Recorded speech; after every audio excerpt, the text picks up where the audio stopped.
Mwaramutse mumeze mute? Umva mbyutse ndi muri mood yo guteka igikoma. Reka nige umuhungu wanjye igikoma aracyaryamye. Igikoma cyo mu Rwanda. Ngiye gushyira mu isafuriya ingana gutya. Isafuriya zirashirira ntabwo nzi impamvu. Ifu yanjye nyishyiramo hano. Ishusho twawe keke. Hano harimo ifu y'umutuku n'amoko ane y'ifu. Uyu munsi turi sande, akanekere umuhungu wanjye igikoma. Na papa waragikunda, nanjye ndagerageza nkweho ndebe. Ndashyiramo ibiyiko nka bine binini.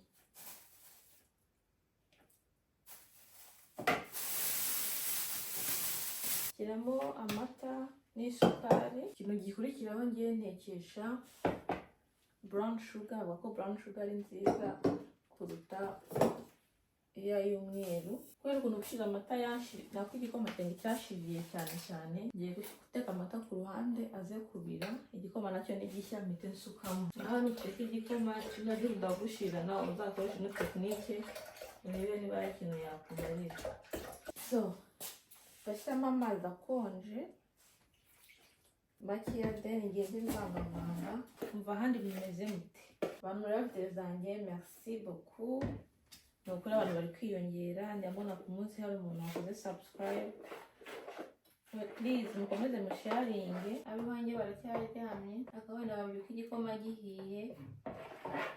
Maze igihe kinini ntateka Poulet Yassa, ya nkoko igizwe n'ibitunguru na motave n'indimu. Reka nibateke buri munsi. So data guten Morgen Papa. Nein, nicht jetzt.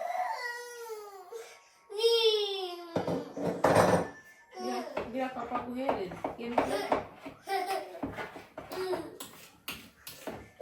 Nuko ukora ifu yawe ikanoga neza. Nta mata arimo. Amazi yacu arahiye. Cyangwa nkagabanya umuriro nkashyira nko kuri 3 kugira ngo ahita bituri. Bakundi bizamuka biturika. Nuko nguko nikiza n'amatunda kiyungurura. Ndabona atari ibintu bimeze nk'amatu. Sinzi impamvu. Hasi n'ikirafata ariko gifite amatu. Ngabanyije umuriro bishoboka, katutegereze. Ndi bugicanira ahangaha kugira ngo making sure ko amatu yose yashizemo takiminina. Ngeze nkunda amatu pe. Tayaca birebo mabiro. Tongera gushyiramo amata hano turebe uko bimeze. Yewe ubu ni bwo buryo nabonye bwiza, navuga ko utahita bugishiririza. Ngiye gushyushya ino safuriya, ndafata akayungirizo kameze uko, then nsukemo ndebe. Kandi icyo safuriya yashyushye ntabwo kiri busubire inyuma. Murabona yuko ntabwo cyashiriye, ariko gisa nkaho cyafashe hasi, ariko ni igikoma gike cyafashe hasi. Murabona amatu navugaga rero. Ngiki igikoma cyacu kirasa neza. Inkoko zacu ni izi ngizi. Inkoko ngiye kuzikuraho uruhu. Icyo nzogesha vinegere nzitumbikemo mu mazi ho gatoya. Nkatagura n'ibitunguru vuba. Ngiye gukora ibintu byose mise en place.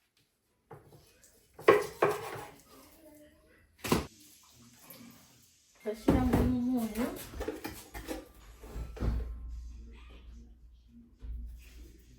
Shyiremo amazi make. Iminota yacu yageze rero. Inkoko zacu tugiye kuzishyiramo hano. Aba ariho nzivangira neza ibirungo byose.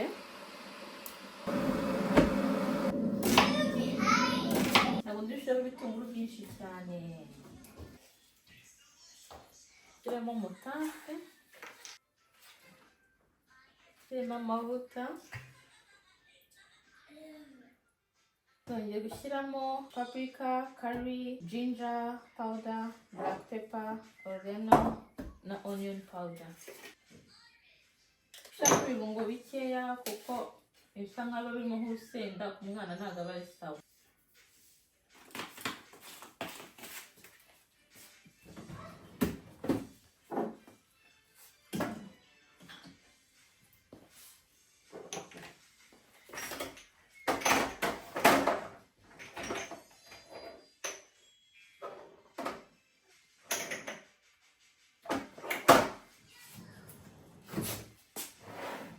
Ndumva ari ibi rero,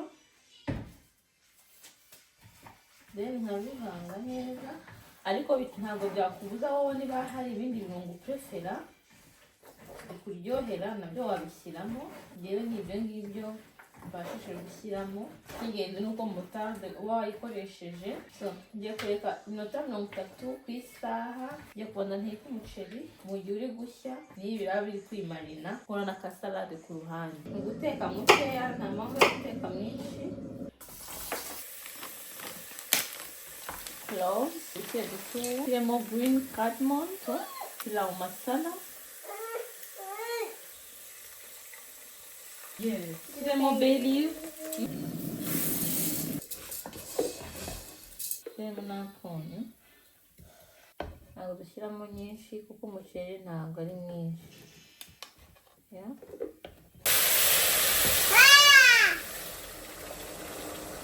Tugiye gushyiramo soy sauce nkeya.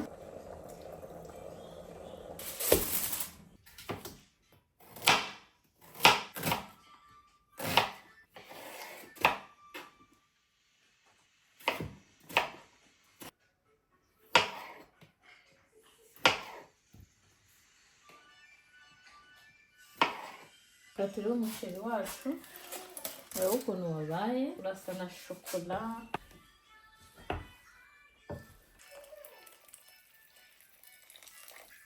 Urabona ko nongeyemo amazi asa nkaho agaragara mu muceri. Abantu bajya bambaza ngo wongeramo amazi gute, ni uku nguku utarashya neza ushyiramo amazi ku buryo ujya guca ukayabona. Aha nta yandi nongera gushyiramo.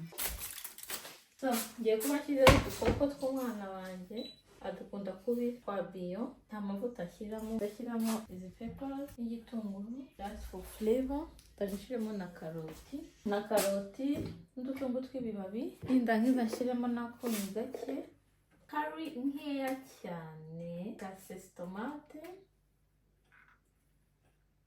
Katereho umuceri. Urabona ko wahiye, ntabwo washiririye, ufite kara nifuzaga, kara ya shokora. Ntabwo nashyizemo inyanya zimwe za pure kugira ngo use nkuba n'umutuku. Urabona ko ni umuceri nyine mwiza, ntufatanye. Aha ngaha ngiye kuhashyira Poulet Yassa.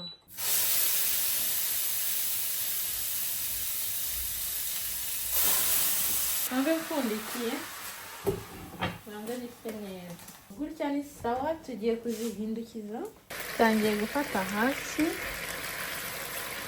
akarangi kaje, ubu ni ukuzihindukiza neza.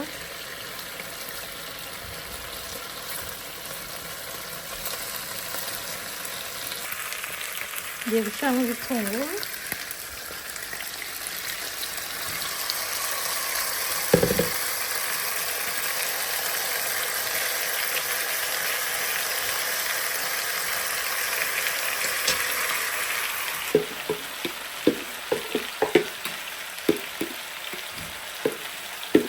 Ngiye gushyiramo n'izi olive. Ni ugushyiramo dukeya, nta mpamvu yo gushyiramo nyinshi. Iskomu baka, iskomu. Ngaho ndetse yizo.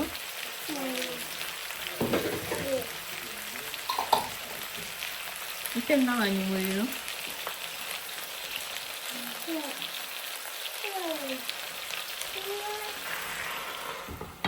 Twagaruka tuje kwarura ibiryo byacu. So abashu, ibiryo byacu byahiye, bimeze neza, biramotsa. Reka twarure kuko saa sita n'igice zageze. Bizari bimeze nabi. Bizarawe, umuceri wanjye urasa neza koko.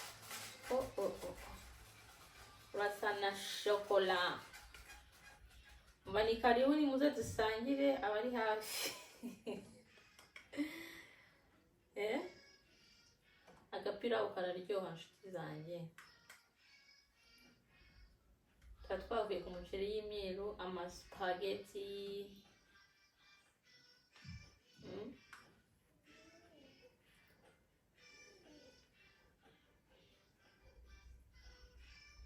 Ubundi pilau iryoha umuntu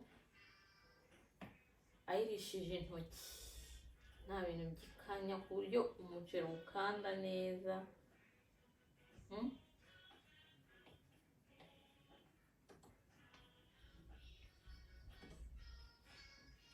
Si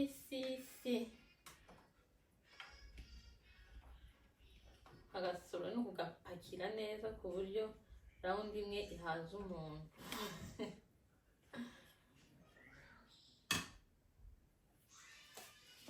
Twarangiza Gesundheit.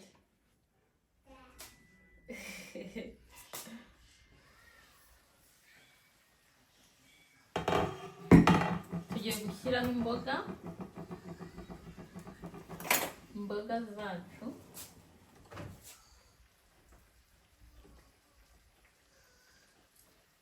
Poulet Yassa.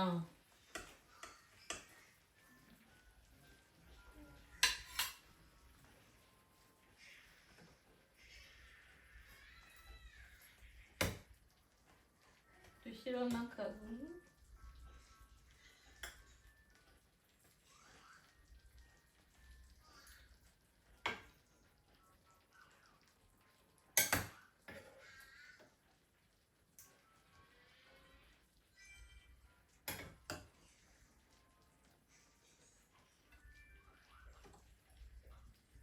Dushyiraho na olive.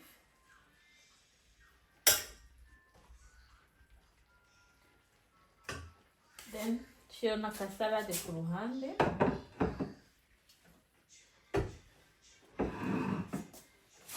Nk'ibisanzwe nashyizemo ubuki, vinegre n'akunyu, nta kindi. Just ufite kasalade kawe koroheje.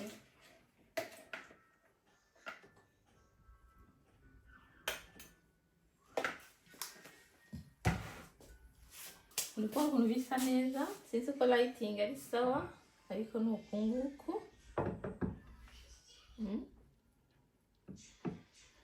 Cyane ari presentable. Wow, si birasa neza cyane. So iyi ni ide nziza muri weekend ushobora famiye kuyitegura utuntu twiza kandi turi simple. Iyi set rwose aba ari wane. Ibyo byacu biryoshye cyane, murabibona birasa neza. Ka weekend kawe ufite umwanya ugategura agapilau, ka salade, poulet yassa, famiye ikarya yishimye. Indi minsi nukora ibintu tak bitewe n'amasaha, ariko muri ka weekend ugerageza uburyo kiriho ukuntu ukora utuntu twiza kandi tutavunanye. Okay? Mwakoze cyane, ndabakunda cyane. Please share, subscribe and comment. Muzamugize neza cyane.